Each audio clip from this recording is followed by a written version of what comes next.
and how many times a day with it helps to answer his question? It helps that self-control. Mm. So it's, you know, if you eat when you're hungry for the purpose of hunger, then it will be easier for you to catch your mind when you want to eat for the purpose of pleasure or distraction, or because you're bored, or because you saw some nice food that you wanted always to eat but you're not really hungry. So all of those things means you're giving into the pointless desires that are not really necessary, which means that's how your mind will control you then. So people don't want to think about it when things are pleasant, because then what you give in, you get rewarded with pleasure. But because giving in to such pointless desires, as I said, keeps your mind not tame, let's say like that. So then when you experience discomfort, when that same untamed mind starts to resist and rebel and shout, you also can't calm it down, because you've been just like feeding a dog treats all the time and not teaching it any discipline. Then when that dog gets upset, he won't listen to you when you tell him to shut up or sit quietly, because you haven't trained it when you could. So that's important to recognize, that it's not just about sort of overcoming pain and suffering. It is, but through also self-control and sense restraint in regard to pleasures that usually intoxicate the mind. And that's that self-control that comes through precepts and sense restraint. After you gain this self-control, then do you still seek pleasures, or if you don't seek it, can you have it without being attached to it? Depends what pleasures. Like pleasures of food, or I don't know, pleasant sights, yeah, that's fine. You can have it without being attached. But like sexual pleasures of a more intoxicating natures, you can't have those without being attached to them. So it's either or. You either give them up, or you're still attached to them. You can't have them and be free from them at the same time. If you understand the nature of suffering and how to achieve freedom from suffering, when you are talking to some friend or relative, but you can see that the person doesn't have this awareness of suffering, how can you help other people in achieving the awareness? Well, you can help someone only if they want to be helped. So you can't make them aware if they don't want to hear it. But if they want to hear it, then you don't really need my advice on how to help them. Just tell them exactly what you just said. So I think the problem is that they don't want to be helped, but you want to help them still. Mm-hmm. So try perhaps, hinting that they should reconsider whether they need help or not. But sometimes if you come like head on trying to give them what helped you will help you as well, people will reject it and they'll not respect it as much because they feel like you're putting it onto them. But sometimes they know they want to change and they want to find the nature of suffering, but they're seeking in wrong places. They're doing it outside themselves. They don't look inside. Do they know they're supposed to look inside? Yeah. So yeah, you can only give them right information, but if they don't follow it, means they just say they want to understand, but they're obviously not doing everything about it. Everybody wants to be free from suffering, but it doesn't mean that everybody will make the effort to train themselves to be free from suffering. How do you train yourself? As I just described, taking on the precepts, the rules of behavior. So don't do unwholesome things by body, speech, mind, sense restraint. Don't just go to pleasures blindly. Then moderate in eating, exactly, finding the right reasons for consuming food. Mindfulness, watchfulness of your intentions, everything the sutras talk about. And also probably just, this recognition of there are situations where the other side either cannot at this particular point accept any type of help, or they're not really willing. So they might be asking questions like, what do I do? But whenever you provide some sort of suggestion, they're just kind of... Exactly. Well, that's when you're going to see whether they want help or not. When people ask you, tell them what to do. and they don't do it. It's fine. It's not your issue. But then you realize, okay, so they're not really asking. They're asking just in order to hear what they want to hear. But if you tell them what they don't want to hear, they're not going to do it. Which is fine. Everybody has their choices. But if they come and ask you, what do I do? What did the Buddha teach? What is the practice? You tell them. Okay, tell them clearly. This is what it is. Take it or leave it. Basically, that's all the Buddha could have done. Mm-hmm. He often said, I would present it, and sometimes a person would follow it, and yeah, that's pleasing because I didn't waste my time. Sometimes I would present the teaching, person would go and do the opposite thing. Well, that's displeasing because I wasted my time. But either way, my mind is not bothered by it because it's not his responsibility really. Maybe just a very short follow-up question on this. Sometimes when I find myself in this particular situation, I wonder whether it's, whether it is the issue that the other person doesn't really want to hear, or whether I have not been able to find a way to communicate something that would sound meaningful to the other person. And what I mean by that is, for instance, all these different ways that the Buddha uses to convey his message. Sure, there's a skill in teaching, in recognizing what's valuable, but that is secondary, really. It's not... like sometimes people get burdened by this pressure to help and convey. You must help you, but that is secondary, really. What you must do is not lose perspective and act out of that pressure. Then you will be the most accurate in whatever you say. But if you start really acting out of that compulsion to help them, you are losing your perspective. Even if you're just parroting the teaching, it's still, you're doing it now out of that emotional need to satisfy your own desire of being heard and whatever else. So you just have to recognize, because sometimes it's better to not say everything than to give too much information as well. But you won't see that if you're gripped by that. No, I must help. Yeah, I also have a question in this connection. So I already asked you in privately about this. So, but maybe some more information could be helpful. The Buddha himself, so he sometimes was asked by just people I say like this, like just those who want to live happily at home with their wives and sons, and basically he was telling them, you need to keep 5 precepts, and I wonder, they obviously believed in afterlife, and for them it was meaningful. But do you think that like for people nowadays who also just want to have this, say, worldly happiness, it makes any sense to speak about like 5 precepts and maybe like sense restraint? Yeah, of course. Yeah. As I said in that, not few Zooms ago we did. Again, the mind is happy or unhappy not because of the world, not because of what's happening in the world, but because whether the mind is trained or tamed, or how much it's trained or tamed. So in other words, you can have everything bad happen around you, but if your mind is trained and calm, you will not be unhappy on account of it. So I think deep down, even the most unrestrained person values the idea, at least, of a peaceful mind, of mind that's not disturbed by things. He just doesn't know how to go about it. Well, 5 precepts is how you go about it. So even if you don't believe in what the Buddha said or any other religion, and you're just a pure scientist and you don't care about the future lives, you do know the value of peace here and now, and it's not going to come through wild behavior. That's obvious to a 10-year-old boy who knows. He doesn't want to do anything about it, but he knows that he needs to calm down when the parents tell him to. So yeah. You just mentioned the 5 precepts for those who don't know. The 5 precepts: not killing, not stealing, not lying, not cheating, or engaging in extreme levels of sensuality, and not drinking or taking drugs and intoxicants that will pollute your mindfulness and awareness of day-to-day life. And then within that you can practice then the refined precepts of speech. So don't talk unless you have something to say.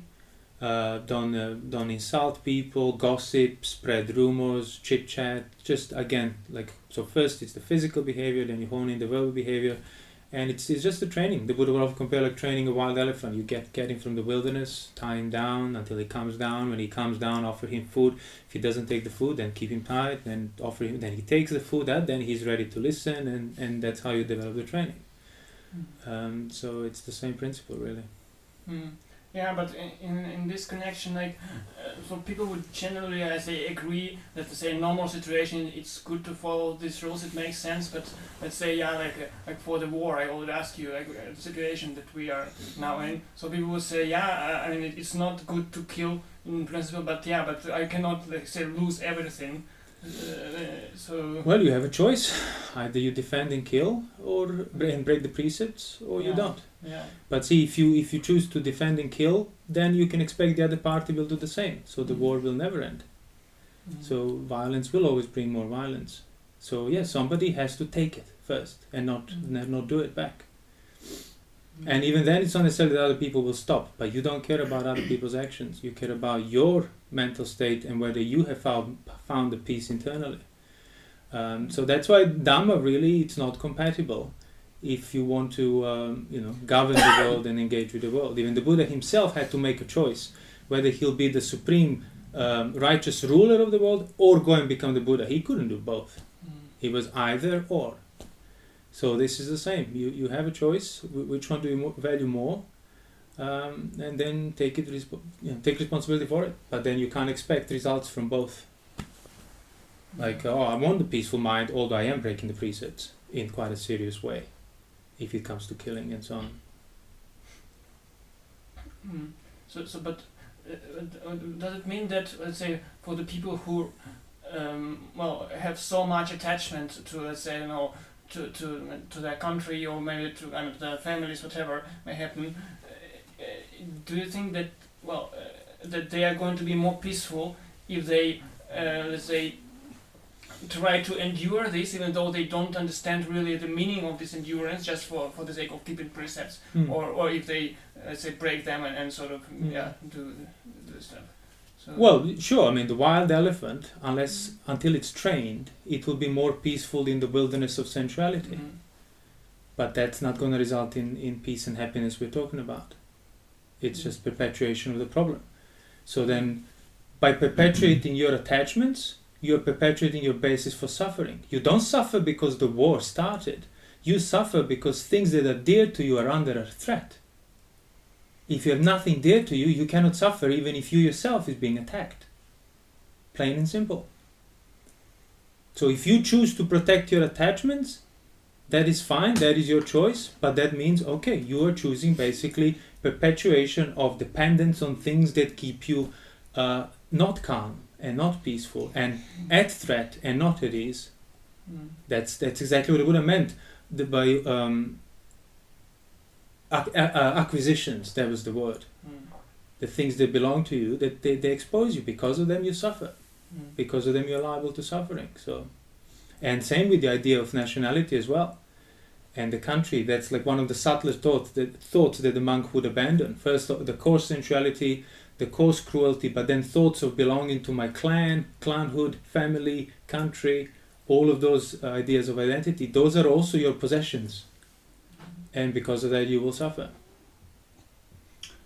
Would Buddha defend his life while being physically... No. No, he said if you have even an evil thought towards your attackers while they're butchering you, you haven't fulfilled his instruction. So, let alone if you actually fight back. And how would you address the evil thoughts? First, by not acting out of them. Because the evil thoughts become a problem when you start doing things on account of them. Having them arise in your mind, it's not a problem in itself. But if you do something out of body because of evil thoughts, if you start saying things because of evil thoughts, that's where the problem is. So don't do anything by body, by speech, and then evil thoughts will not have as much power over you as they did when you used to act out of them. So like that wild elephant that's chained in the beginning, every thought will be thought of that, great unrestrained wilderness. But once he comes down, gets used to the environment, those thoughts will not be as pressuring as before. And that's that training, being able to take them without acting out of them. Do you believe that we live through our mind? Sorry? I mean, to me, it seems like we are like rationalizing everything. And that we are not like living from from the heart that we are. Well, again, that in itself is a rationalization, that you must live from the heart. Who said that? Is like, we didn't all agree on that. Not all people agree with that we all must live from the heart. And what does that mean for you? What does that mean for me? What does that mean? It can mean different things. So then you realize, yeah, rationalization, some people do it more, some people do it less, but even then, you have to be doing something. Even if you think, I'll just stop thinking and live the life fully, that's another rationalization that you're choosing to act upon. Mm-hmm. So you want to really recognize like where your actions taking you. Are they adding fuel to the wild mind, or are they calming it? Are they helping you keep an eye on that mind when it changes or not, or are they making you forget about it? So that's where the practice is. So one comment with regards to this is, and I would be happy if you could then maybe expand on this or maybe add a few reflections. My experience so far was drawing both on my own personal experience and also on the experiences I've had with other friends and colleagues who are, interested in meditation and have decided to maybe pursue the meditative path of one way or another. There's just this utter rootlessness in the sense of there's no room for Sila whatsoever, and this was my experience as well. And listening to this, I was again reminded of this, finding myself in certain places with certain experiences I couldn't really handle, and I didn't know what to do with them, and I had absolutely no anchoring whatsoever. And what I found helpful sometimes was just engaging in something very physical or something very simple, just so that I was anchored, and after that I could continue with say contemplative practice and whatnot, not putting it aside completely, that is to say, but it was through these experiences that I realized how important this anchorage is. So this was my entry into the realm of Sila, how naive I was in a certain sense, thinking that, this is, okay, we start with Sila. Give me the meat. Yeah. Give me the meat. Not really interested in the soup course. And the veggies. Just I want the raw meat stuff. But the thing is, I've noticed that this is like a really big problem in Western practitioners. This wanting to just skip this through, and I was just wondering, in what way would it be perhaps possible to articulate the importance of Sila so that someone in contemporary setting would realize this without necessarily having to go several years and then... Well, in the way I'm doing it. 300 talks on YouTube. I don't know how many audio hours just repeating the same. And most of it's exactly for that reason. Because people hear the Buddhist teaching, they're interested in it, but then they want to skip the training part. And then to make things worse, you have modern techniques and centers and meditations and monasteries that encourage you to kind of, keep it, but this is really the meat of the practice. So it becomes even more distant, and people don't even recognize, people might take on the Sila, but not recognize how the training comes through it. Mm-hmm. They take the precepts because they're Buddhists and so on, but they don't train in them, and there's a big difference. That's why it's Sila Paramasa, it's within the first 3 fetters that are abandoned. So it's not a small thing, basically. One way or the other,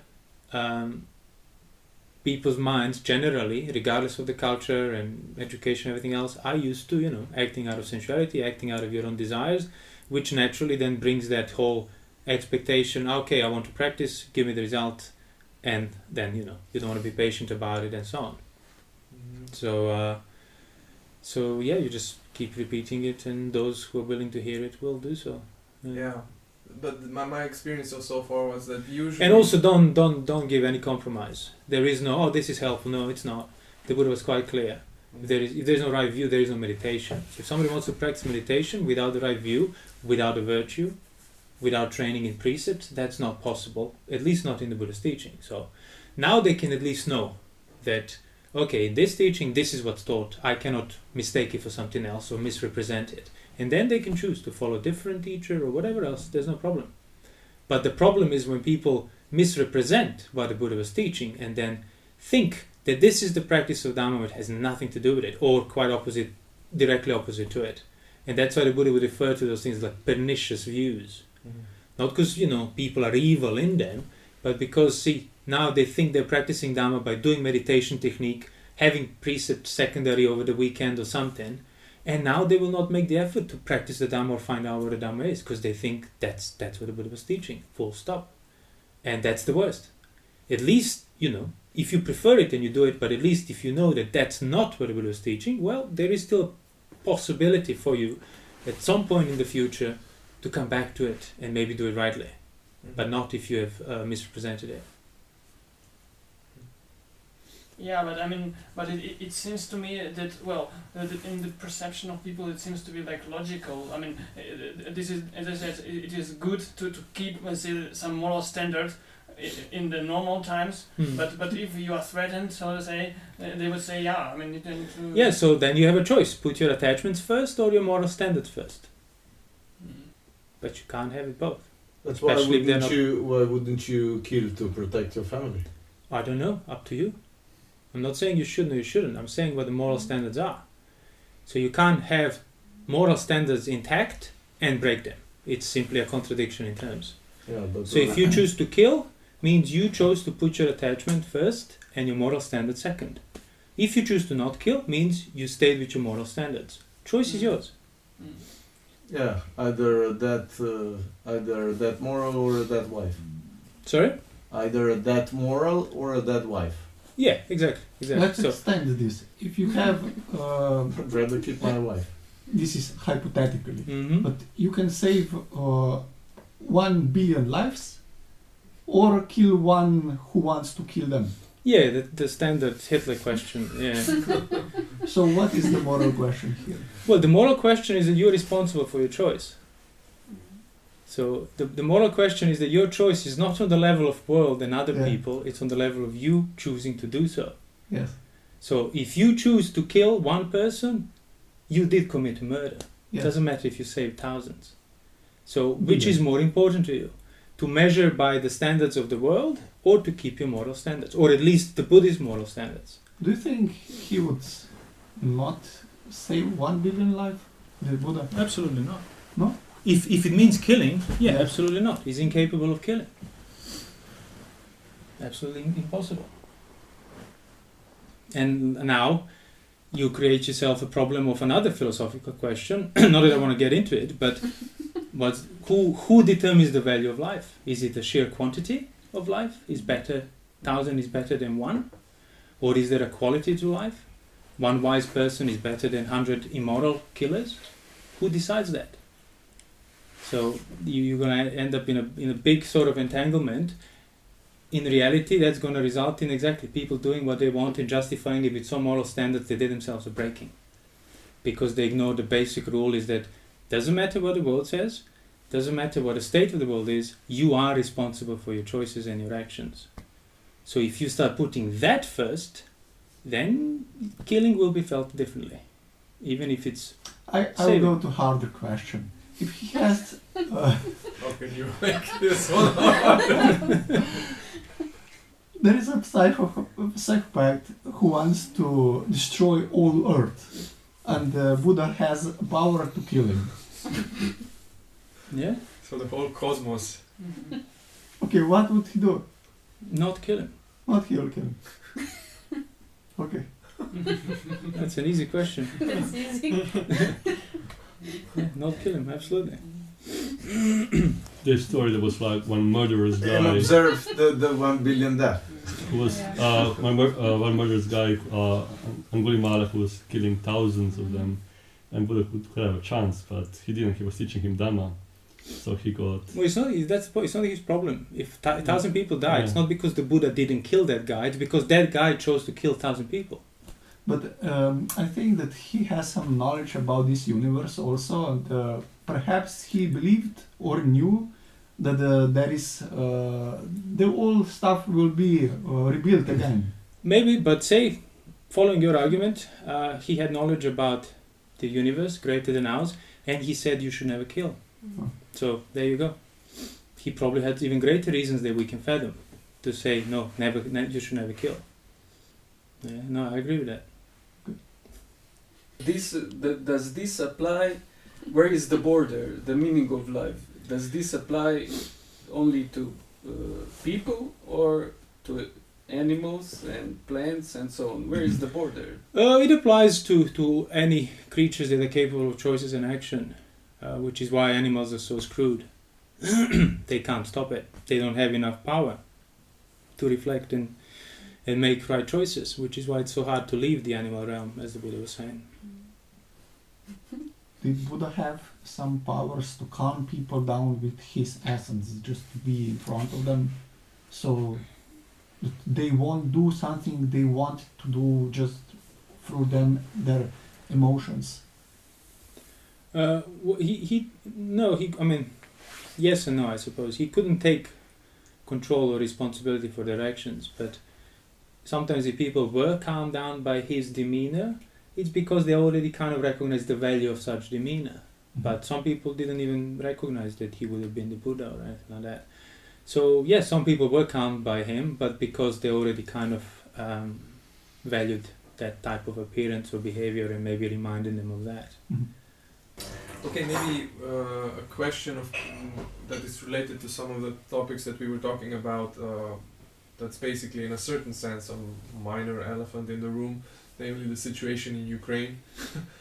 So I was just curious if you could maybe share a few words on how maybe you as a monastic relate to events of this sort, and what would you suggest or advise to someone who is still part of the world, so in a certain sense is in one way or another embedded, how to conduct him or herself wisely with regards to these things. So, you know, something like that happens and then it's all over the news and you don't want to be completely flooded by it, but in a certain sense you still, because you're part of the world, you still maybe want to contribute in one way or another, or I don't know, by, I don't know, helping people who come over.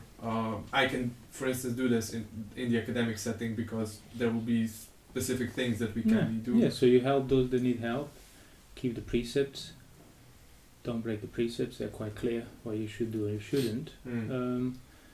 And yeah, probably don't become addicted to reading news as well. That's quite a thing in itself. Yeah, again, a very simple answer. Would you advise? It doesn't really matter if it's a war in Ukraine or anywhere else. The principles remain intact, unchanged. If you want to practice, or at least maintain the framework of some sort of Buddhist practice, you have to put those standards first. How do you define pleasure, and can someone get meditation for pleasure? Yeah. And be addicted to meditation? Yeah, that's what we call wrong be meditation. Addicted to mindfulness? Yeah, I don't think you can be addicted to mindfulness because it's not something you're doing. But yeah, certainly people can get addicted to their wrong meditation if they're doing it for the sake of pleasure. Yeah, they don't want to be bothered, they don't want to deal with things, and they justify it with my meditation practice. Yeah, that's quite common. So regarding meditation, so you sometimes say that there is no jhana without right view, and well, things like this. Maybe I'm quoting you not quite correctly, but I mean. But we know from the sutta that there were ascetics who practiced jhanas without being Buddhists. Yeah. So no, I say there is no right meditation without a right view. I don't say there is no jhana. However, having jhana without having right view today, it's almost impossible. If you have jhanas, I mean you pretty much have cleared your mind and developed it. Because the reason why the Buddha praised the jhana as the right form of meditation is because it's along the lines of development of the right view. So that's exactly what some people, after being ascetics and followers of different practices, had even his previous teachers, neither perception or higher states of development. He said they had very little dust in their eyes on account of it. He would have needed to teach them one sentence or two. So, in other words, the jhana meditation is not what people think meditation is. It's a development of mind that's basically freeing you from ignorance even if you don't necessarily know it, to the extent that the Buddha knew it. That's why some people who have committed, like Bhakya, who practiced as a wood bark ascetic for who knows how long, he thought he was genuinely an arahant because there was nothing else disturbing him at all in any shape or form. And then he found out that there is an actual arahant, so he went to meet the Buddha, And all the Buddha said is, in the seen, let there just be the seen, in the heard, in the sensed, touched, thought, and he became an arahant right there. Wow, he was so lucky. No, he did the work probably for decades of his ascetic practice. Which means, yes, he didn't have the right view, but he was doing the right practice. Today, that somebody can do the right practice without the right view and develop jhanas with all the knowledge of the suttas, that's impossible. They would have to find out that that's what they're doing. But what you have today is people doing the opposite stuff that's not found in the suttas, claiming it's the jhanas from the suttas, and then they'll arrive at the right view. So the right view, right view is not equivalent to sense restraint per se. It comes out of sense restraint and that understanding the signs of your mind for what it is. Yeah, but for jhanas, let's say sense restraint and things like this are sufficient. No. For jhanas, sense restraint is a prerequisite. Understanding the entire domain of sensuality, the danger, gratification, and withdrawal. And then you can dwell in the pleasure of safety on account of freedom from the trap and the bait that Mara sets up, and then you'll be in jhana.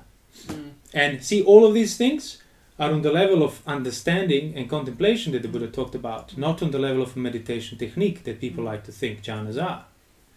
But again, they're like, in I don't know how many suttas, there is no noble eightfold path without the right view, let alone right samadhi without the right view. Not possible, simply not possible. And what did those ascetic what did they not understand? Who could practice jhanas, let's say, back then? Well, they obviously understood. See, they got the jhanas because they abandoned sensuality completely. That's what Buddha said. An outsider can uproot the upadana of sensuality, the upadana of the views, silabhata paramasa, but they can't uproot the attavada. So that's the only thing. That self-view, for that you do need Buddha's instruction. So, but imagine now teaching freedom from attavada to Putujana who is not free from sensuality or anything else. And now imagine teaching freedom from attavada to a Putujana who is free from sensuality and from everything else, except that. What do you think? Who's going to be easier to teach? And that's exactly the difference. One of them did the work, a lot of it. And that's the problem with today's meditation is, see, even jhana then is quite a lot of work, quite a lot of clearing the mess from your mind, withdrawal from sensuality, seeing the danger of it. But today's notion of meditation is, how can I avoid all of that work or turn my work into something mindlessly mechanical that I'll adhere to, be told to, don't have to think about too much or doubt or experience uncertainty. And then I have the experience, and that's the jhana, and that's the sensations, and that's the vedanas or whatever else, and that's my liberation. And that in itself is a completely wrong direction. What types of meditation do you suggest are good to practice? Keeping the precepts, guarding of the sense doors, being mindful, moderating your eating, and keep an eye on your intentions. That's samadhi. Everything else you do, instead of that, it's going to be done out of the wrong view. If you get the right view, if you see the way out of suffering internally, understand the escape, understand the Noble Eightfold Path, then keep the right view, and that will be your samadhi. Protect it, that will be your samadhi. So, right view means right samadhi. No right view means no right samadhi. You can't do right meditation without knowing, basically, the way out of suffering, which is what the right view is. You do the gradual training. Practicing the right way of living. The gradual training. That's all. And there is no mention of such thing as a meditation technique in a gradual training, ever, in the suttas. Gradual training, when you fulfill that, when you're ready for seclusion, withdrawal, then you go that next step, then you develop jhana, then you dwell in that, and all of the asavas are exhausted, and that's it. Everything else that's today regarded as meditation and meditation techniques came probably, 4, 5, 6 centuries later by people that were studying Buddhism, not practicing it. And writing booklets, instruction on manuals, not doing it themselves. Didn't Buddha he teach different techniques? Which ones? Practice, no? Which ones? He didn't. That's the point. He didn't. And that's what I'm saying. You're welcome to do whatever you want to do, but the most important thing is don't misrepresent or don't think that that's what the Buddha was. And many people would think that, oh yeah, no, that's what the... I said, no, actually, if you read the suttas, you find out that he never mentioned anything like that. And when he did, he was mentioned in a very clear context. So now you have a choice. Either you carry on with a contemporary idea of what the Buddha was teaching, or find out what the Buddha was teaching. And then choose which one you want to practice. But the worst is when people conflate the two. Thank you. I have a question with regards to this. Would you say that, for instance, these, let's say, techniques, and okay, we don't necessarily have to go into some of the more contemporary ones, but in general, would you say that they're completely erroneous, or that they were merely an attempt to formalize what is in the suttas, so that you maybe do or try to do, say, sense restraint in a more systematic manner, so that you would have a certain form that you could follow, and then you could do this, say, Right. you know. See, the problem is, can you systematize and formalize your motivation behind your actions, your states of mind, your intentions? Can you put that into system? I agree with that, but the thing is that if somebody knows what he or she is doing, might be using this formal technique, and it could be helpful because they know... For what? Yeah, for instance, just for, say, having a more structured way of dealing it. And if you know that you need to be mindful of or take into account, say, your motivation and whatnot, this Yeah. might be helpful. Yeah. If you don't, of course, mean that, well, I just follow these steps and this is what is required. But you can have certain steps that allow you to just, you know, have a better way of dealing with background motivations. I'm going to trivialize now, but if you have some sort of a seated meditation that is focused on something, this can be a useful setting for you to be more aware of, you know, which motivations crop up and working with them. Now, what often happens, that was my experience, is that people just say, you know, you just sit and then you follow breath, and if something comes, you know, you go back to the breath and whatnot, and you completely lose any sense of that what arises can be investigated further in the right manner. But so, you know, you can either you can use a technique in a way that becomes very mechanical, or you can use it as a tool. Let me draw an analogy. For instance, you can use, say, a certain weightlifting move just to perfect this particular weightlifting move, and you become a master snatch or clean. Or you can use it to improve your explosiveness because you want to achieve a certain something. Right, yeah, no, I understand what you're saying. But what I'm trying to get to the bottom of is, what is the technique helpful for? What is that carryover? Snatch carries over into explosive power. Yeah. What does your meditation technique focusing carry over into? What is it helpful for? That's why I want to... My response would be, for instance, that it could be useful for sense restraint, in the sense of that it allows you a more structured manner of basically even coming to terms or seeing the way that you are usually not sense restrained, because senses have these tendencies to go one way or another. Well, Nisa, see, now that's the problem, because that perpetuates the wrong view where the sense restraint is. You can't accidentally break your sense restraint. It's always a matter of choice. It's always a matter of giving in. See, but if you think that it's a question of catching the right moment of your thoughts, that your meditation technique helps you, you are perpetuating a view that the sense restraint, or that the problem of sensuality comes from the world. It doesn't. It comes from your choice. And that's the whole point. So you cannot systematize your state of mind. If you do, it's because you're avoiding responsibility for the state of mind.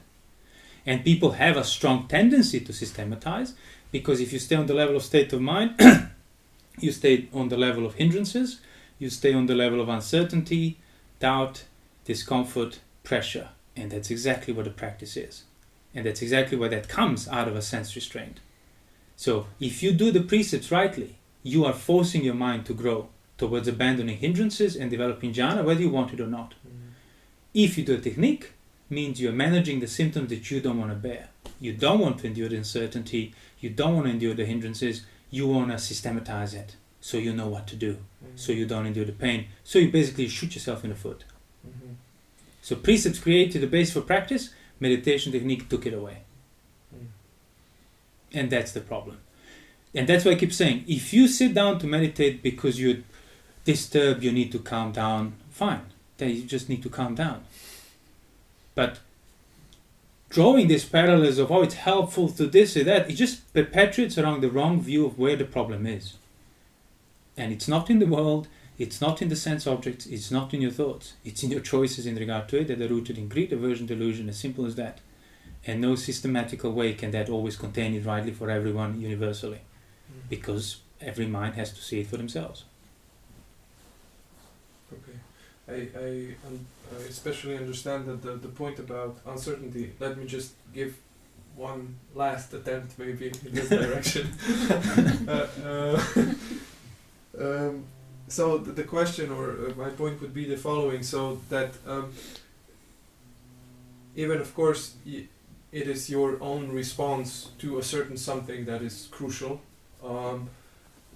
Sometimes it's difficult to basically be able to... No, not necessarily a response of any kind. Well, intentional action. Intentional action, Yeah. okay. So intentional positioning or taking on a certain attitude towards something. Yeah. Sometimes what's problematic is that you don't really... things can happen either very quickly or very messy, in a very messy manner, and you kind of lose... You don't really have a good overview of this. So how technique might be helpful is by simply, putting yourself in a specific position that might be uncomfortable in many different ways, because people, there are just so many different things that crop up during meditation that could be, that allow for plenty of, that allow a lot of opportunities for you positioning yourself towards them.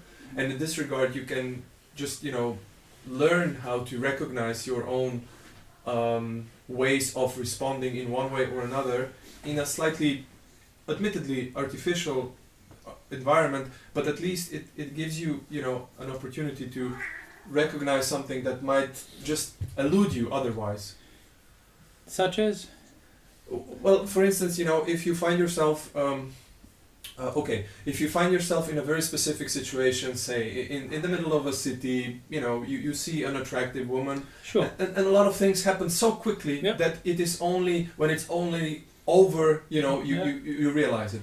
Yeah. If, however, if you're in a specific situation, you might get a certain, say, thought about a certain person you find attractive. You can notice how you start responding to it, and you recognize the whole event, and also can shift your attitude or position towards it a bit better, and you learn to recognize the difference, so you can... Yeah, well, see, again, the problem is not in how quickly things move. The problem is in you simply not knowing where the gateway of your intention is. And no amount of studying of slowing down the speed will help you that. Again, this one perpetuates the wrong problem. Thinking that meditation helps you with what you assume the problem is, and that's not what the problem is. The problem is not how much you're... First of all, if you're in that environment, how do you deal with it? Do you sit cross-legged in the middle of the road? No, you keep the precepts and you endure the discomfort, and you don't let your eye go where they shouldn't go. Don't make choices on account of it, and you already know that. That's on the level of knowledge and cultivation from beforehand. But this idea of slowing down to catch my response in the moment, again, assumes that the problem is in these involuntary sight, sound, smell, taste, touches, and response. It's not. The problem is in intentional avoidance of discomfort, intentional prolonging of pleasure, intentional distraction and ignoring of a neutral feeling. And again, the more you commit to watching moments, the further away from recognizing the states of mind you are of this kind. Again, I just think that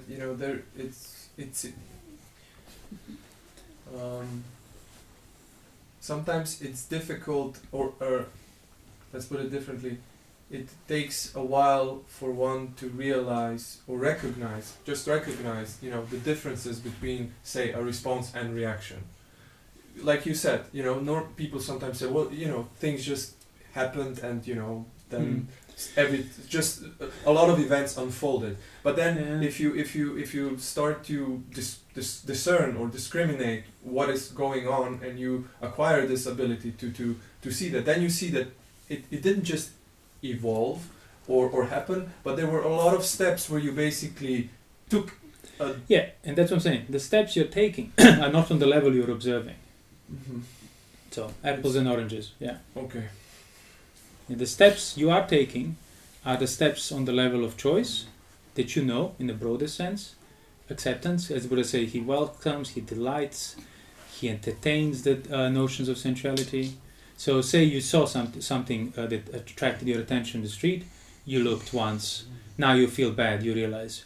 And there is a choice there. Mm-hmm. Do I look again? Do I give in to the weakness, or do I endure the pain? Mm-hmm. And there's no meditation technique, there's no place for meditation. That is a meditation technique.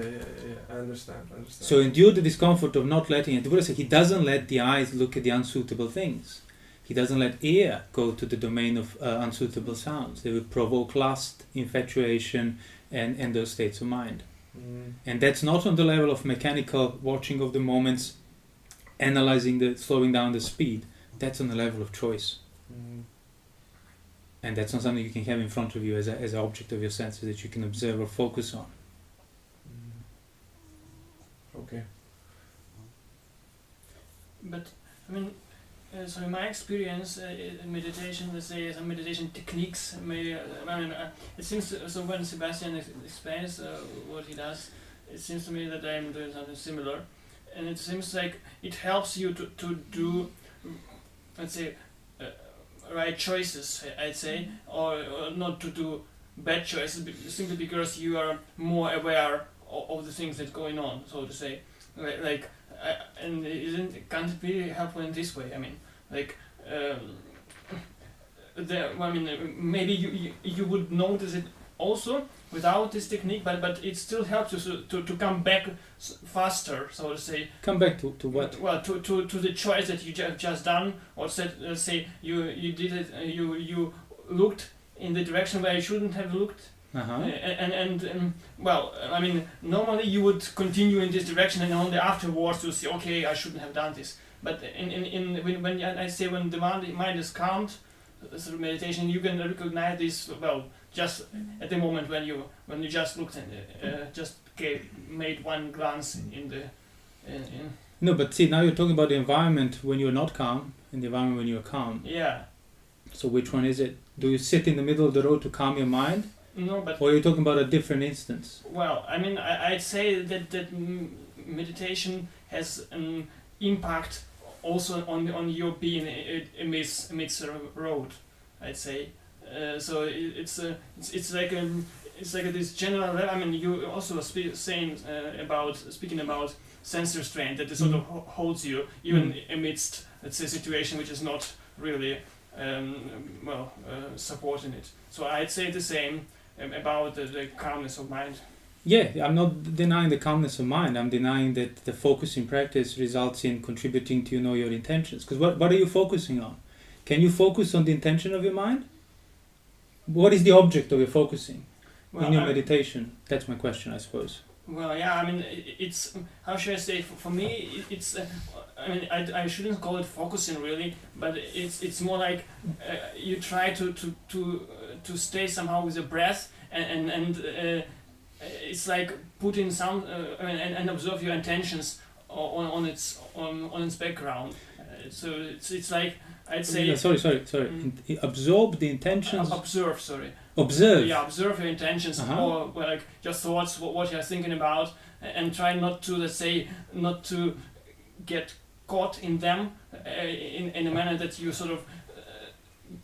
How do you get caught in thoughts? Well, when you start dealing too much with the content, let's say, if you let's say you have some worldly problem, whatever, and you start solving it instead of let's say trying to understand why am I thinking about it, what is more general perspective, or what are my intentions basically in all this stuff. So I'd say like. So how does that meditation technique help you understand the intentions and not be caught up? Yeah, so I'd say it's. It seems to me that it's, or if I may use a simile, it seems to me it's like having like let's say a white table, and putting something that you want to sort out on this white table, and so that you can see clearly where the things are. And another situation is like when your mind is confused, it's like having like great, and that's exactly what problem is not. So having things cluttered or sorted out, you already have intention behind. You already have an intention to sort things out because they bother you. You're already bothered by things that are not sorted out on the level of your intentions. You can't sort your intentions like you would sort things on the table. So when you want to sort out your thoughts, you do that because you want to avoid suffering. You don't want to endure it. You don't want to be unmoved by it. You want to get rid of it. Or when you just revolve, spinning out of control, you do that because you don't want to avoid suffering. Either way, you are managing the pain. Either way, meditation techniques is taking you in the directions away from where your intentions are, because both are rooted in intention of avoiding pain. And that's the problem. And no amount of looking and sorting things out and catching the details will change the intention that all of that is rooted in. Because, as I said already, and also it perpetuates the wrong view that the mind gets disturbed by things and speed of things, and that's not true. That is a completely wrong view. What the Buddha described, the root of every disturbance in the mind is greed, aversion, and delusion. Things that you do by choice and intention. So, too many women passing you does not disturb your mind. Too many sounds disturbing your ear does not disturb your mind. Choosing greed, choosing aversion, choosing delusion disturbs your mind. So now you have a meditation technique that helps you calm the disturbed mind, and at the same time perpetuates the view that the disturbance came of the world and things moving too fast. So your meditation techniques keeps your wrong view revolving, because it doesn't recognize the weight. Disturbance didn't come from things being too quick or too slow or too many or one or too few. It came because I still choose aversion, delusion, and greed when they present themselves. I haven't endured things on the right level. I haven't upgraded a Sila on the right level. I don't see the danger in the slightest fault on the right level. I'm not moderate enough. I don't live in seclusion. Whatever parts of the gradual training that the Buddha listed as a prerequisites, you must be lacking somewhere, because if you don't, the mind would not be disturbed. Because there are no more choices and intentions rooted in greed, aversion, delusion. Thus, if the mind is not disturbed, what use is to calm it by sorting the tools on the table? If you need to sort them out, great, but has nothing to do with the development of where the problem is, the gateway. But I'd say, like, being in seclusion, I mean, it's also, I mean, it's a question to what extent you can be in seclusion, let's say, even in the monastic environment. So, I mean, it maybe I could say that it's not it's because I'm lacking in seclusion as much as probably is needed for me. I don't think seclusion. I just listed those examples. I don't think that's a problem for most people. That comes later. Even the seclusion in the gradual training comes far later. First, basically, person develops the right view, becomes a sotapanna, and then he's ready for seclusion. For most people, seclusion is just again, some sort of controlled environment that will not disturb me as much. Because I don't know how to deal with the disturbances that come, because I don't see where the gateway is. That's fine, but you need to recognize again. The only way to start practicing rightly is to recognize where that gateway is. And it's not in speed of things, it's not in the environment around you, it's not in the sense objects, it's not in anything observable, it's not in your body. Gateway is welcoming, delighting, entertaining, greed, aversion, delusion. That's why literally when someone says, give me one just short instructions, they ask the Buddha, and he would say, whatever you know that is unwholesome, rooted, greed, aversion, delusion, don't do it. Thank you. 3 months later, arahants. Because that is, okay, so I use that as a standard. Greed, aversion, delusion on the level of thought, speech, and mind, I will endure it, not act out of it, I will not do anything on account of it. And that's how it will fade. But it needs to be brought up to that absolute core level. And if it's not on that level, it's because the gradual training has not been taken up sufficiently. Restrained by the rules, seeing danger in the slightest fault. Not like, oh, this is allowable. There's no such thing. If it's rooted in greed, aversion, delusion, it's not allowable, even if it's not against the precepts. And that's the principle that most people don't take on as a practice. They take on Sila, but they don't take the practice on account of it. So that's what I mean. You can be calming your mind with various techniques, but you got to be aware that at the same time you're perpetuating the wrong view of where the problem really is, and it's not there. Because the disturbances do not come on account of you not having watched your thoughts enough, or the world overwhelming you or something. No, it comes on account of intentional choice of greed, aversion, delusion every single time. So you stop doing those, the mind will have to come down whether you want it or not. So you have to watch your thoughts all the time. No, you have to watch your choices. Choices. Yeah.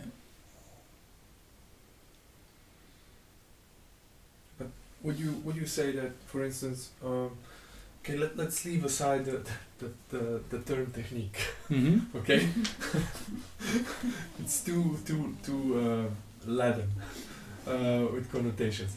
So maybe ways or creating conditions, circumstances where you.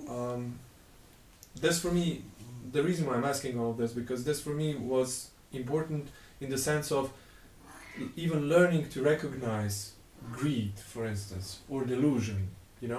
It's one thing to say it, but then another thing how it manifests. Well, so hold on. What makes you think you recognized it?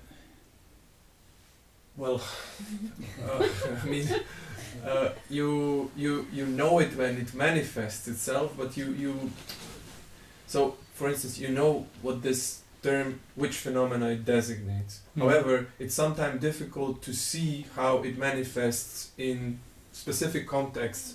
So, what it means for you. So, how it affects you in very concrete context. So, Give me an example.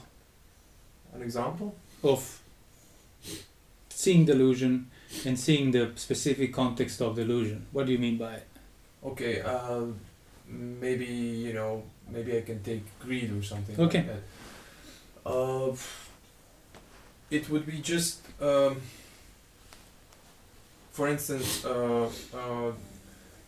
during the seated meditation or what have you, and having something appear in your mind, and then just seeing how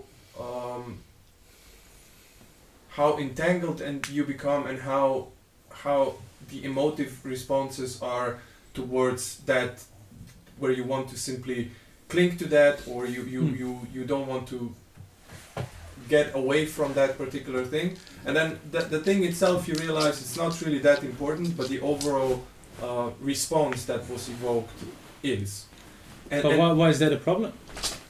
Yeah, because you feel that Because it's painful. it's unpleasant. Yes. So you want to get rid of discomfort.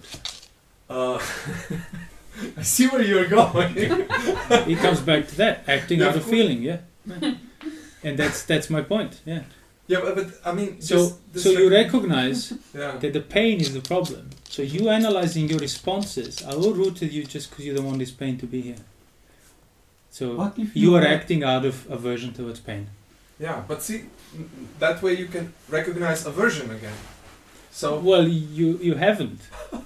See, you're recognizing what you placed in front to be, but see, you think you're now understanding greed and stuff, while in reality you're currently in the state of aversion that you're fully gripped and you're not seeing, because you're looking at something you think is greed. okay. So it's obviously, and again, mind you, none of these. I'm not saying you shouldn't sit down quietly in a non-disturbed environment and think about things, because whenever you started to describe to me your meditation, you describe basically you sit down and you start thinking about things. Well, that was just there are ways of maybe just. And that's absolutely fine. Yeah, you don't want to be in the middle of the city and I must be able to meditate here. No, you probably won't be able to, or even contemplate things. So you want to calm down, but then you need to recognize where the problem is. And the problem is always in present action rooted in presently enduring feeling. Okay. And even if that's unclear, or sometimes it's more clear, sometimes not that clear, that comes and goes. What Mhm. doesn't come and go is precepts, virtue, Yeah, danger in the slightest fault. this- And you still do see your intentions and states of mind on that level. Yeah, maybe you don't see it on the subtlest level of the thought, but it's only because obviously you're still on some level welcoming it elsewhere. Mhm. Not because you haven't, caught a right moment to spot it. Because it's not, oh, train has passed. Oh, I missed it now. No, state of mind endures. You are the state of mind. So if you're unclear about it, it's not because it evaded you, it's because you haven't sufficiently stopped acting out of greed, aversion, delusion. You haven't sufficiently stopped entertaining it and welcoming it. Hence the disturbances are still present in the mind. Can you give an example of how to observe the choices? Well, you get up in the morning and basically see what you want to do. And then see why you want to do those things in the most generic way. Like, I want to go and see such and such. Why? Is that rooted? Why? Am I bored at home? Am I lonely? Do I need company? Do I just want a distraction? Or, I'm going there to learn or something? And already all these choices are there. You just need to start asking those questions to yourself. So that's the practice. That's that's the contemplation. And then you see where intention... Well, then spend every day of your life not acting out of anything that's rooted in sensual desire, in aversion and distraction. And the purification of the mind will have to happen, whether you want it or not. And that is much harder to do and keep an eye on. So see, so now I have to change my lifestyle as well. I can't go left and right and pay no attention to things around me if I have to, restrain my own intentions. It's not going to be possible. So that's the whole lifestyle choices then start to change and so on. And that's much more fundamental and much more harder than if I tell you, no, your duty is sit for half an hour, calm down, feel the sensations, watch your nostrils, and then go about your life. No, they would never said that, anything remotely like that. He was always, you want to improve your life, stop acting out of greed, aversion, delusion. To the extent you stop acting out of those states of mind, to that extent your mind will be more peaceful, more pliable, it will listen to you, it will be more trained. You do it more, great, it will be even more so. And that's the practice of pretty much. They would take you from somebody who doesn't have the right view to somebody who has the right view. And then from somebody who had the right view could take you to abandon sensuality and everything else. Because these, as I said, these disturbances that nobody wants, even people that don't practice, want to practice, nobody wants to disturb mind. They don't come on account of the world. They don't come on account of anything through your senses. They come on account of your choices. That's the only place they can come through. And that's what the Buddha meant by that. Even if the highway robbers are chopping your limbs, if you hate them, you haven't fulfilled my teaching. Because that's not the problem. Your limbs being chopped was not a problem. It was you acting out of aversion. So if you're able to hate them, means, you have not uprooted it. And what if you enjoy nature, for example? That's not a problem. That's also sensual pleasure to some extent. Well, it depends. It's like it's not necessarily always going to be rooted in the same motivation. So it's not, so I'll never go into nature. No, just you have to, each time you want to go into nature, you have to know why you're doing it. Are you doing it just, you want some nature, peaceful, freedom from people? Or are you doing it because, you're a bit bored, lonely in your apartment? So it's like, so now you're doing it because you want to avoid the discomfort. And on another occasion, you might do it because you need exercise or something. So it's not set in stone every single time. But how does someone know what is desire when he speaks about going into woods or meditating or being avoid of suffering? This can be desires also, but it's beneficial. What can be desire also? Not desire for not being, for not suffering. Desire for going into woods and having. Right. Good. Yeah. Sure. That's what it meant. Desire is to be abandoned by the means of desire. So, because of that desire, you will now start keeping the precepts, not acting out of desire, and you will lose all the desires. Desire for Will you lose them? Or because you stop. Just think No, you stop feeding them. Well, again, now you're guessing because you're not at the end stage of not having any desire. Yes. So unless you commit to the path and free yourself from desire, you won't know for yourself whether you're going to lose them or not. So whichever answer I give you is going to be a speculative one. Yeah, good That's the answer. point. Yeah. I have a question about the breath. Did Buddha just talk about being present and watch your breath in manner of gas exchange, or did he speak about some energies, about prana, about chi? Well, first he spoke about anapanasati, the mindfulness of or non-forgetfulness of breathing, to people that already had the right view. So they already knew what freedom from desire is, freedom from suffering, and so on. And then the way he spoke about it, it nothing to do with like prana or energies. It was more of just mindfulness of your choice to breathe. I should breathe in like this, I should breathe out like that, I should breathe in with a state of mind like this, I should breathe in with a state of mind like that. And that's it. So it was quite different from the other kind of breathing practices of India at the time. I don't know if it's the same time or around the same time. But it had absolutely no connotations of any energies or things like that to be developed. It was just pure non-forgetfulness, just so you're mindful. That's what it's called, mindfulness of breathing. Yeah.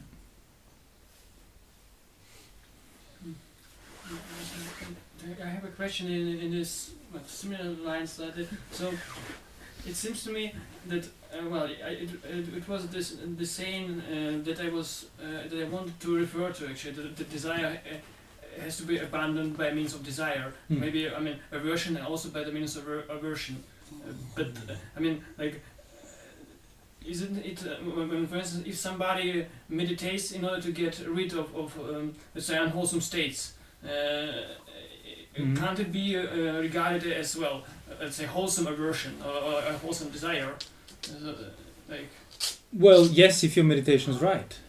But as I said, if your meditation perpetuates the view of where the problem is when it isn't there, then it's not. Then it's just on account of desire, on account of wanting to be free from desire, unintentionally doing things that are increasing your desire.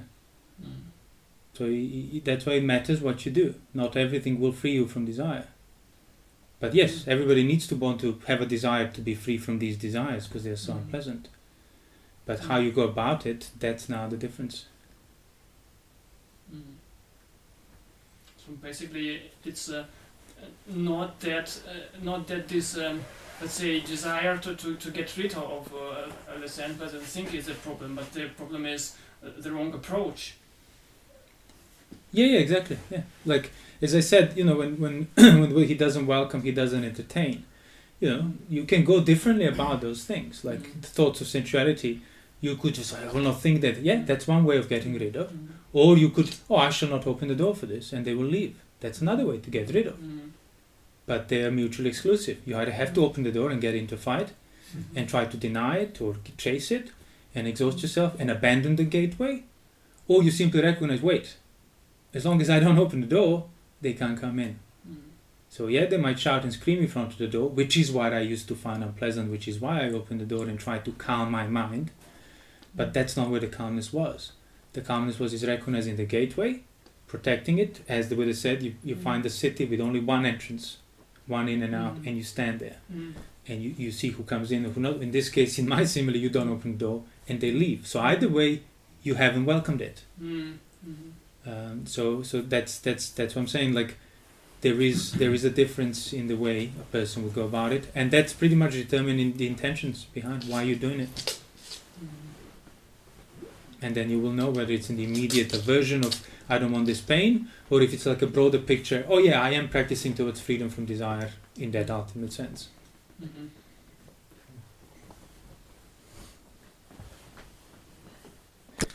How do you develop the wisdom?